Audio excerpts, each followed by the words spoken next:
आज सबसे पहले हम आपको यह दिखाएंगे कि चीन कैसे विंटर ओलंपिक्स के मंच को भारत का अपमान करने का सबसे बड़ा मंच बना रहा है। आप सबसे पहले यह तस्वीर देखिए। यह जो व्यक्ति है जो विंटर ओलंपिक्स की मशाल लेकर आपको यहां नजर आ रहा है, यह व्यक्ति कोई बहुत बड़ा अंतर्राष्ट्रीय खिलाड़ी नहीं है, ना ही यह कोई बहुत बड़ा सेलिब्रिटी है और ना ही शांति और मित्रता का कोई दूत है। लेकिन आप इसके हाथ में ओलंपिक खेलों की यह मशाल जरूर देख सकते हैं और आप भी हैरान होंगे कि यह व्यक्ति आखिर है कौन। यह व्यक्ति चीन की सेना का वही कमांडर है जिसने गलवान घाटी में भारत के जवानों पर हमला किया था और इस हमले में इस सैनिक के सिर पर भी गंभीर चोट आई थी। चीन की इस चालाकी से यह साबित होता है कि वो गलवान घाटी में अपने 40 सैनिकों के मारे जाने से कितना आहत है और इसीलिए उसने अपने एक कायर सैनिक को वॉर हीरो बनाकर उसके हाथ में शांति और मित्रता की मशाल सौंप दी और पूरी दुनिया को वो ये तस्वीरें दिखाना चाहता है। यानी दूसरे देशों की जमीन हड़पने वाले एक कायर सैनिक को चीन ने अपनी सेना का सबसे बड़ा ब्रांड एम्बेसडर बना दिया, अपने देश का सबसे बड़ा नायकों में से एक उसे बना दिया, उसे एक वॉर हीरो का दर्जा दे दिया। और आज मैं अपने साथ चीन के सरकारी अखबार ग्लोबल टाइम्स में प्रकाशित हुए एक लेख की कॉपी भी लाया हूं, जिसमें पीएलए के सैनिक को गलवान की हिंसक झड़प का हीरो बताया गया है और इस लेख का शीर्षक है Galwan valley border clash hero becomes Beijing 2022 torch relay torch bearer. इसमें इसके बारे में लिखा हुआ है सारी जानकारी और इसमें यह भी बताया गया है कि 15 जून 2020 को गलवान में चीन ने जो हमला किया था उस दौरान यह व्यक्ति वहीं था और इसे चोट भी आई थी और तब ये रेजिमेंटल कमांडर हुआ करता था चीन की पीपल्स लिबरेशन आर्मी का और इसके सर पर गंभीर चोटें भी आई थी और ये उसी समय की तस्वीर है और ये इसी व्यक्ति की तस्वीर आपको हम दिखा रहे हैं। इसके दो रूप आज आप देखिए। आज आपको दो रूप दिखाएंगे एक ही व्यक्ति के। ये व्यक्ति चीन में एक कायर सैनिक की तरह लड़ा था। यह कमांडर था, रेजिमेंट कमांडर था चीनी सेना का, जिसने गलवान घाटी पर हमला किया था। इसके सिर पर गंभीर चोट लगी थी और यह वही रेजिमेंट है जिसने हमारे भी 20 सैनिकों की जान ले ली थी। हमारे 20 सैनिक शहीद हुए थे, हालांकि इनके 40 से ज्यादा लोग मारे गए थे। अब यह जो व्यक्ति आपको दिखाई दे रहा है गलवान में, यह 15 जून 2020 की तस्वीरें हैं। अब इसी व्यक्ति को विंटर ओलंपिक्स के दौरान चीन ने अपना टॉर्च बेरर बनाया है और टॉर्च बेरर ऐसे लोगों को बनाते हैं जो खुद या तो बड़े खिलाड़ी हों या वो ऐसे रहे हों अपने जीवन काल में जो मित्रता का और शांति का संदेश देते हों, जो मित्रता और शांति का प्रतीक हों। तो चीन ने मित्रता और शांति के प्रतीक के रूप में इस कायर सैनिक को चुना है। चीन की राजधानी बीजिंग में 4 फरवरी को विंटर ओलंपिक्स की औपचारिक शुरुआत इसी मशाल के जरिए होगी, जिसके लिए अभी चीन के अलग अलग शहरों में ओलंपिक्स टॉर्च रिले का आयोजन हो रहा है।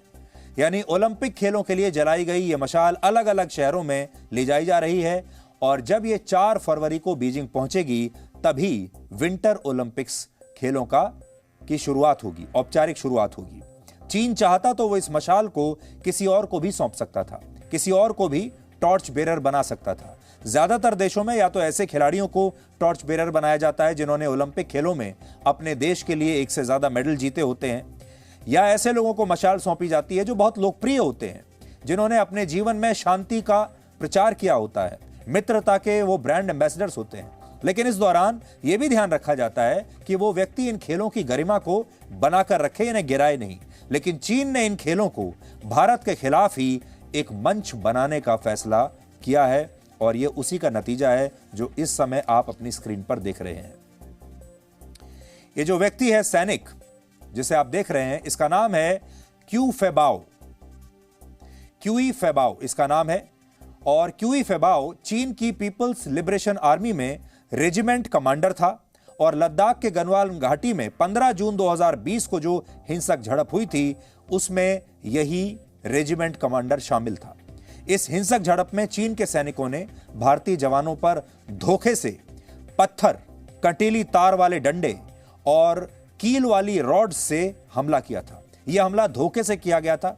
यह हमला दूसरे देश की जमीन हड़पने के लिए किया गया था। इसलिए हम ये कह रहे हैं कि ये जो सैनिक हैं चीन के, पहली बात तो यह है कि ये धोखेबाज हैं। दूसरी बात यह है कि ये कायर हैं, क्योंकि कायर ही पीछे से धोखे से हमला करता है। और ऐसे धोखेबाज और कायर रेजिमेंट कमांडर को चीन अपना वॉर हीरो बना रहा है, और वो भी विंटर ओलंपिक्स जैसे अंतर्राष्ट्रीय मंच पर उसके हाथों से मशाल ले जाई जा रही है। लेकिन सोचिए, ऐसा करने वाले सैनिक को आज चीन ने इतना बड़ा दर्जा दे दिया और इतने बड़े खेलों के मंच से वो शांति दूत और अपने आप को असली नायक साबित करने की कोशिश कर रहा है।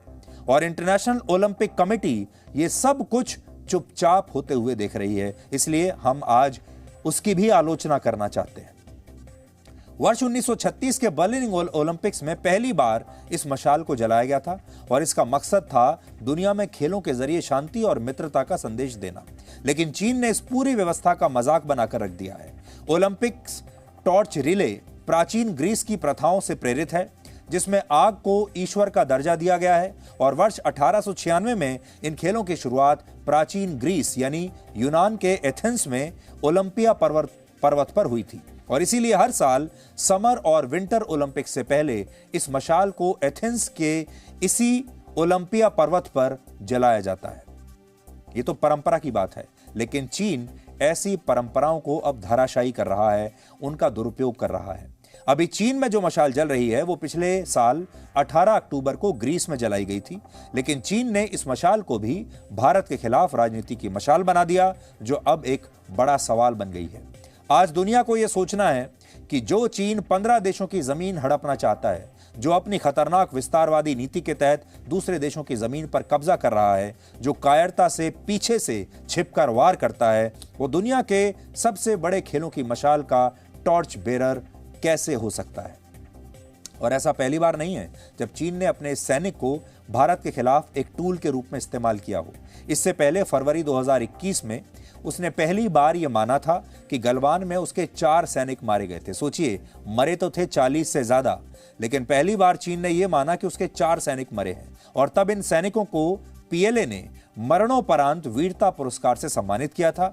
और भारत पर दबाव बनाने के लिए इस सैनिक को एक खास टाइटल से सम्मानित किया गया था, और यह टाइटल था hero regimental commander for defending the border, यानी अपनी सीमा की सुरक्षा करने वाला नायक। चीन ने जानबूझकर पीएलए के इस सैनिक को ओलंपिक खेलों की मशाल सौंपी है, ताकि वो अपने देश के लोगों को गलवान की घटना के जरिए नकली राष्ट्रवाद की तरफ आकर्षित कर सके। क्योंकि चीन के पास दुनिया की दूसरी सबसे विशाल सेना है, लेकिन उसके सैनिकों के पास साहस नहीं है। हथियार तो उनके पास शायद हमसे अच्छे होंगे, लेकिन उनके पास हिम्मत नहीं है। वैसे इस तरह की रिले में किसे टॉर्च बेरर बनाया जाएगा, इसे लेकर कोई स्पष्ट नियम नहीं है। अभी कुछ लोगों का चयन इंटरनेशनल ओलंपिक ऑर्गेनाइजिंग कमेटी करती है। कुछ नाम उस देश द्वारा दिए जाते हैं जहां ये खेल हो रहे होते हैं, यानी जो होस्ट कंट्री होता है। और कुछ लोगों का चयन इन खेलों में हिस्सा लेने वाले देशों की ओलंपिक कमेटी करती है। और ये टॉर्च बेरर अलग अलग देशों के होते हैं। उदाहरण के लिए वर्ष 2004 के एथेंस ओलंपिक्स से पहले जब भारत में यह मशाल आई थी, तब दिल्ली की तत्कालीन मुख्यमंत्री शीला दीक्षित, अभिनेत्री ऐश्वर्या राय बच्चन, रानी मुखर्जी और पीटी उषा जैसे लोग इस मशाल को लेकर तब भागे थे। यानी नियम यह है कि जिस देश में यह मशाल जाएगी वहां टॉर्च बेरर वो लोग होंगे जिन्हें वहां की सरकार चुनेगी। और चीन ने इसी नियम का फायदा उठाकर गलवान के उस कायर सैनिक को हीरो बना दिया, जिसने एक कायर की तरह धोखे से भारतीय सैनिकों पर हमला किया था। हालांकि चीन में चल रही रेले में कुल 1200 लोग इस मशाल को लेकर भागेंगे, इसलिए ऐसा नहीं है कि अकेला ये सैनिक ही भाग रहा है, बाकी के लोग भी हैं। गलवान हिंसा में भारत के जो 20 जवान शहीद हुए थे, उनमें बिहार रेजिमेंट के शहीद कमांडिंग ऑफिसर कर्नल बी संतोष बाबू भी थे। सोचिए, आज अगर कर्नल बी संतोष बाबू हमारे बीच जीवित होते और भारत में इस तरह के किसी खेल आयोजन के दौरान उन्हें यह मशाल सौंपी जाती, तब चीन को कितना बुरा लगता और तब इंटरनेशनल ओलंपिक कमेटी क्या करती। हमारे केस में तो शायद आपत्ति दर्ज कर देती। इस बार के ओलंपिक्स की ओपनिंग सेरेमनी में रशिया के राष्ट्रपति व्लादिमीर पुतिन होंगे, इजिप्ट के राष्ट्रपति होंगे, सऊदी अरब के क्राउन प्रिंस मोहम्मद बिन सलमान होंगे और इमरान खान भी मौजूद रहेंगे।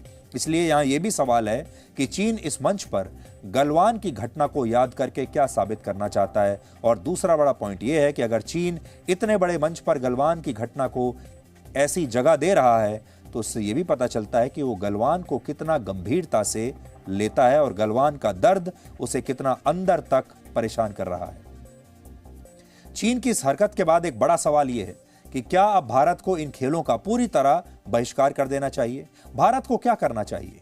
हम तो ये कहते हैं भारत को वही करना चाहिए जो भारतीय सेना ने गलवान में किया था, यानी जमकर इस कायरता का सामना करना चाहिए और इसकी आलोचना करनी चाहिए और उनके खिलाफ एक डिप्लोमेटिक जंग छेड़ देनी चाहिए।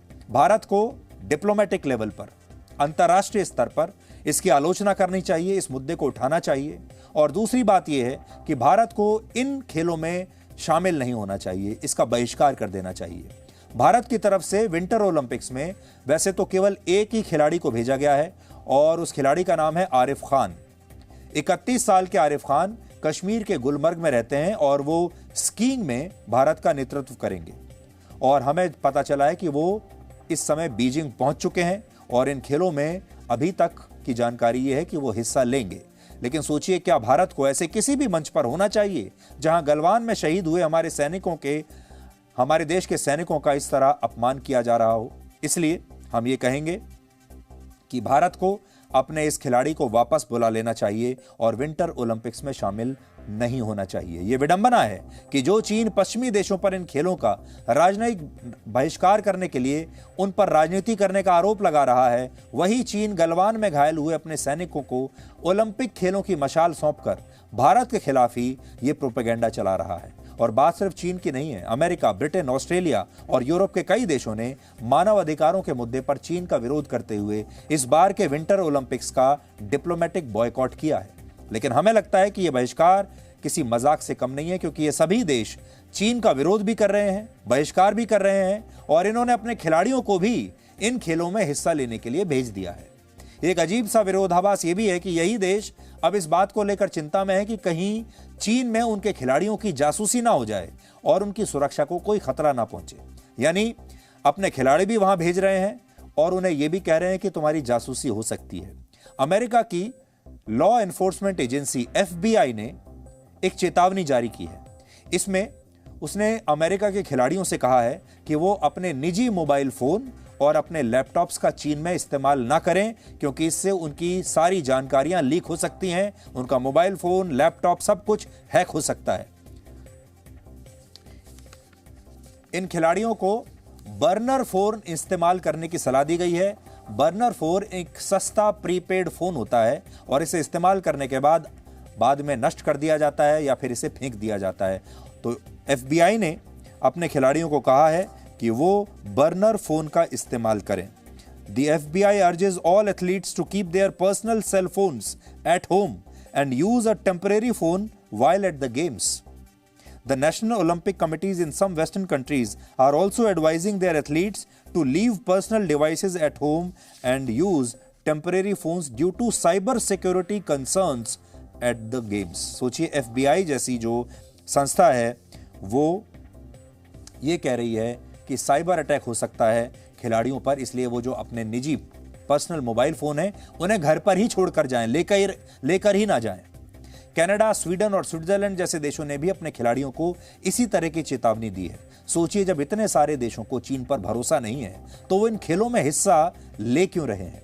और क्या ऐसे किसी देश में ओलंपिक्स जैसे खेलों का आयोजन कराना चाहिए जिस पर यह शक हो कि वो इस खेल की आड़ में खिलाड़ियों की जासूसी तक करवा सकता है? एक तरफ बीजिंग में खेलों की तैयारी की जा रही है, दूसरी तरफ हजारों लोगों को इस तरह के मेटल बॉक्सेस में कोविड की वजह से कैद करके रखा गया है चीन में। दुर्भाग्य यह है कि इन लोगों के मानव अधिकारों की बात करने वाला कोई भी नहीं है। देखिए, चीन में लोगों को इस तरह से कैद करके रखा गया है और ये जो इनका साइज है इन मेटल बॉक्सेस का, एक कब्र जितना बड़ा है और कोविड के नाम पर उन्होंने अपने लोगों को यहां कैद करके रखा है।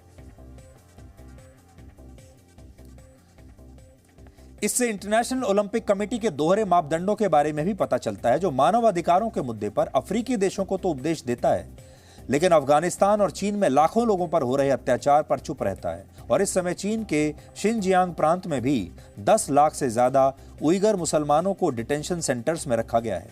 लेकिन इस्लाम धर्म के ठेकेदार बनने वाले पाकिस्तान और टर्की जैसे देश इस पर चीन का कभी विरोध नहीं करेंगे, बल्कि इमरान खान तो इस बार खुद चीन जा रहे हैं और इनमें से जो मुस्लिम देशों के जितने भी बड़े नेता हैं, इनमें किसी की हिम्मत नहीं कि ये बीजिंग में जाकर चीन से ये पूछ लें कि आप मुसलमानों पर इतना अत्याचार क्यों कर रहे हैं। हालांकि एक देश है जिसने ये हिम्मत दिखाई है। जापान की संसद में एक प्रस्ताव पास हुआ है जिसमें चीन में मानव अधिकारों के उल्लंघन पर गहरी चिंता जताई है और तिब्बत में लोगों पर अत्याचार और उन्हें बंदी बनाने का विरोध किया गया है। इस प्रस्ताव की सबसे खास बात यह है कि इसे जापान की संसद में बहुमत से पास किया गया है। इसकी खूबसूरती देखिए, यानी जापान में सरकार और विपक्ष सभी पार्टियों ने मिलकर एक मत से चीन की नीतियों का विरोध अपनी संसद में किया है। हैरानी की बात यह है कि जापान जैसे देश तो चीन के खिलाफ एकजुटता दिखाते हैं, लेकिन हमारे देश में आज भी चीन के खिलाफ हमारे ही देश के नेता एकजुट नहीं हैं।